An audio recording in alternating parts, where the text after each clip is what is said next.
गावी जात असताना की नाही ट्रेनमध्ये भेळ भेळ करून ओरडणारा भेळवाला आला की मुलं आवर्जून त्याच्याकडून भेळ घेतात.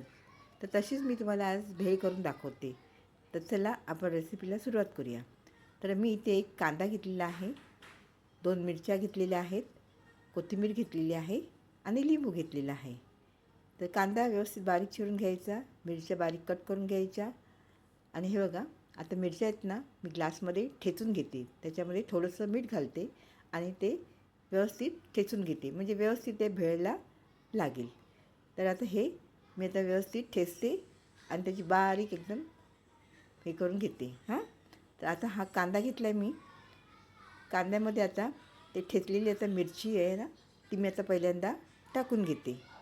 आणि त्याच्यानंतर मी आता त्याच्यावरती हे थोडंसं अर्धं लिंबू आहे ना, ते थोडंसं पिळते. बिया पडल्या असेल तर त्या काढून घ्यायच्या आपण, नाहीतर त्या कडवट लागतात खात असताना. मग ते आता लिंबू पिळलेलं आहे. आता काय करते, ते व्यवस्थित आता मिक्स करायचं. त्यात थोडीशी कोथिंबीर घालायची आणि हे फरसाण घेतलं आहे. फरसाण 1 प्लेट घेतलं आहे आणि हे 2 प्लेट कुरमुरे घेतलेले आहेत. तर आता हे फरसाण आहे ना, मोठं आहे की नाही, म्हणून काय करायचं, व्यवस्थित आता पहिल्यांदा बारीक करून घ्यायचं. कारण ते मोठे मोठे आहेत ना, म्हणून ते व्यवस्थित असं हे करून मोडून ते बारीक करून घेतलेलं आहे. ते त्याच्यामध्ये कांद्यामध्ये ते घालायचं.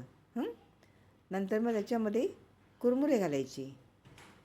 ते दोन्ही प्लेट घेतलेत ना कुरमुरे, ते आपण त्याच्यामध्ये टाकायचे आणि व्यवस्थित आता हे असं मिक्स करून घ्यायचं. मिक्स करून झालं का नंतर मी आता काय बारीक शेव आणलेला आहे, तर बारीक शेव त्याच्यामध्ये घालते. हा बघा बारीक शेव आहे आणि चण्याची डाळ घेतली आहे, ती पण त्याच्यामध्ये घालते. आता हे वरून बारीक शेव घालते आणि चण्याची डाळ घालते.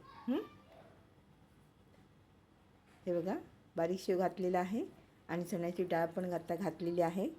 आता परत त्याच्यावरती थोडीशी आता आपण कोथिंबीर घालून घेऊया. आधी घातलेली आहे, पण आता वरून परत थोडीशी कोथिंबीर घालूया आणि आता आपण हे लिंबू थोडंसं वरून पिळूया, म्हणजे व्यवस्थित सगळीकडे लागेल. आणि आता चमच्याने आता हे मिक्स करून घेऊया. खूप छान लागते अशी भेळ, तुम्ही करून बघा. तुम्हाला ही रेसिपी माझी आवडली असेल तर लाईक करा. तुम्ही पण एकदा अशी करून बघा. रेसिपी तुम्हाला नक्कीच आवडेल. आणि ही रेसिपी आवडली तर लाईक करा आणि कमेंट करायला विसरू नका. धन्यवाद. तुम्ही माझी रेसिपी पाहिली त्याबद्दल मी तुमची खूप खूप आभारी आहे.